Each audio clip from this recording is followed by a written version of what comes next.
This is undoubtedly the most authentic apocalyptic survival story of the year.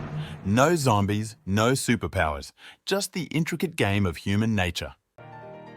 As we checked out again, I got a call from Josh. As soon as I answered, his anxious voice came through. "Jimmy, it's real. The subway and plane accidents on Telegram are true. People are saying a lot of folks died in these accidents, and survival forums are buzzing. All radio channels are banned. Radio. Looking at one thing, it might not seem like much. But put all these together, it's definitely not right. I'm telling you this, because I consider you a mate. You better stock up on supplies, food, meds, antibiotics, vitamins, and most importantly, water."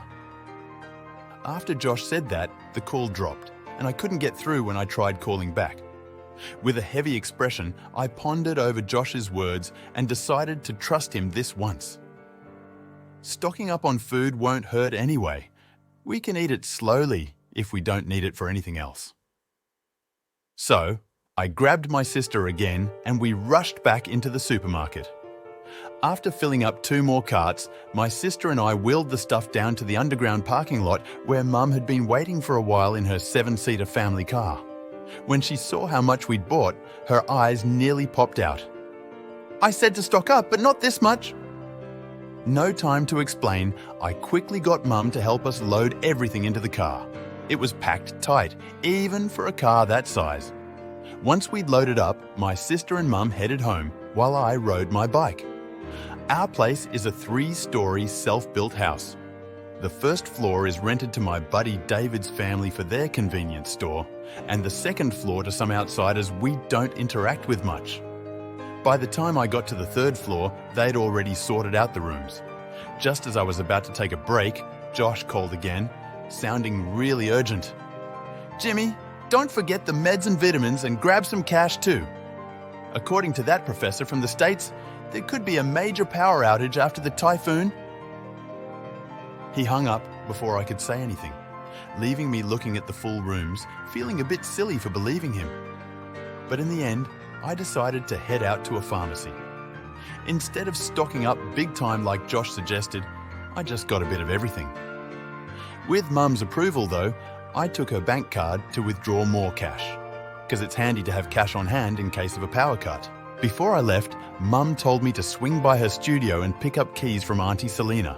Said she might be taking a leave for half a mo. When I got to the pharmacy, the pharmacist gave me a puzzled look. "What's going on today? Everyone's stocking up on meds." I just chuckled and dodged her question. Then I got a message from Josh on my phone, but it was weird.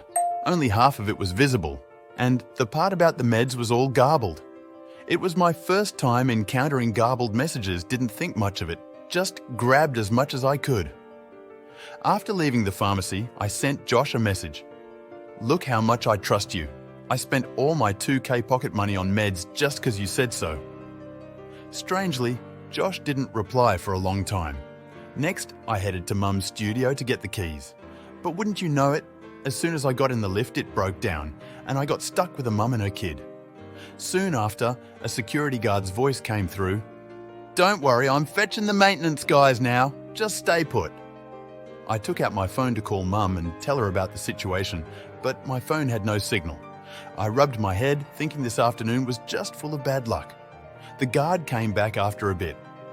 "Sorry about this. The typhoon's got everyone on holiday, but the repairman's on his way.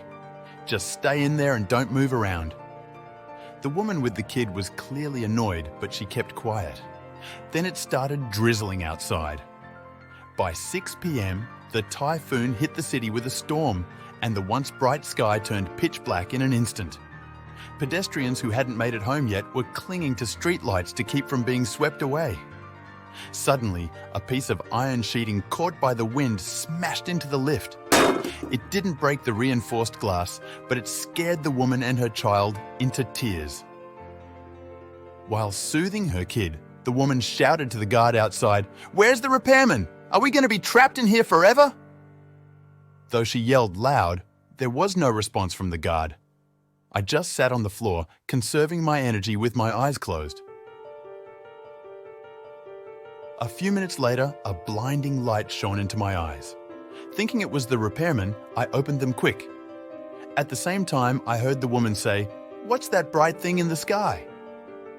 I looked up and saw a dazzling light in the dark night, with patches of red and green casting the city like a ghost town. From afar, it looked like a multicolored crystal wrapping the city. It was the aurora.